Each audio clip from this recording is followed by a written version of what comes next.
guddoonka golaha wakiilada mudanayaasha golaha wakiilada madaxweynaha golaha xukuumadda iyo dhammaan marti sharafka waxaan ku salaamayaa salaanta islaamka assalaamu calaykum waraxmatullaahi wabarakaatu mudan madaxweyne waxaad xilka haysay 9 bilood wajiga dhabta ah ee xukuumadda hogaamisaana waxaa la moodaa inuu ku jiro maalmihii ugu dambeeyay muddaxileedkaaga waxaa 9kaas bilood burburay kalsoonidii bulshada dhaqan ahaan siyaasad ahaan iyo akhlaaq ahaan waxaa bilowday kacdoonno bulsho oo dowladda lagaga soo horjeedo waxaa dadku walwal ka qabaan badqabka jiritaankooda waxaa ugu dambeeyay masaajidadii oo bilaabay inay qunuudaan cabsi darteed sidaas daraaddeed mudane madaxweyne maadaama adigii khilaafka adiga madaxweyne ku-xigaankaagu soo noqnoqday isaguna oo uu yahay mushaakil dadka niyad xumi ku sii abuuray soo in lama habboona adiga iyo madaxweyne ku-xigeenkaagu inaad xafiiska bannaysaan si aynu u badbaadino bulshadeenna inta aan baarlamaanku jawaab ka bixin dareenka bulshada ay matalaan aad iyo aad baa u mahadsan tahay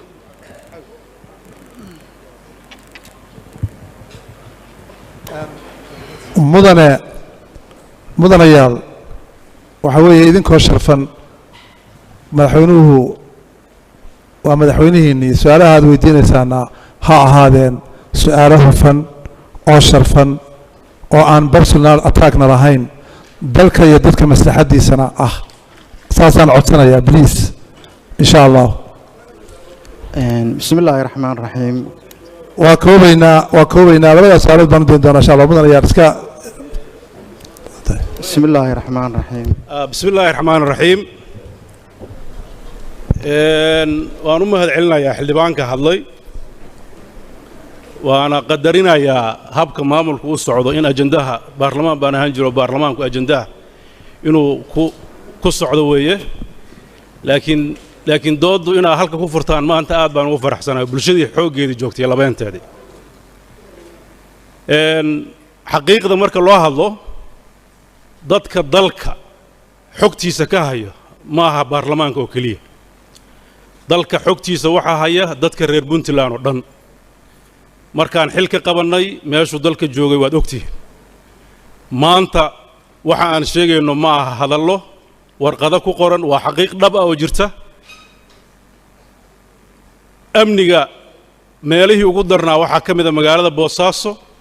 waxaan filayaa dad fara badan oo mas-uuliyiin oo halka fadhida inay boosaaso ka yimaadeen waxaan ka rabaa cawil inuu caddayn dhaba keeno meesha amni darro darteed loo qunuuday masaajidka laga qunuuday jawaabtiisaa laga rabaa 1 2 waxaa dhulka sanaag oo dhan boqolkiiba 99 marka laga reebo magaalo yubba iyo in yaroo la mid ah gacanta puntland soo gashay muddadii aan xilka haynay waxaa maanta la joogaa oo wasaaradihii dowladda oo dhan joogaan magaalada buuhoodle oo markaan xilka nimid khalkhal abni ka jiray iyo gacan ku haynta dowladda oo maqnay waxaa la sameeyey 4 xarumood oo ciidanka lagu tababaro iyagoo aan lahayn hal xero oo xataa aanan dayr lahayn waxaa maanta ku jira xerooyinka tababar ku socdo 520 xerada xorgoble oo maalinta talaadada aan furayno waxaa lagu guulaystay degaankooda in si daahfuran loo furo oo dadka oo dhan ay si midaysan uga shaqeeyaan waxaa isbeddel ku dhacay sumcaddii iyo horumarkii puntland dhinaca dhaqaalaha 7 bilood 8 bilood aan joognay mushaharka aan bixinaynay cawil oo ka tirsanaa maamulka hore agaasinkiisa waxay ku guul daraysteen inay bixiyaan mushaharooyinka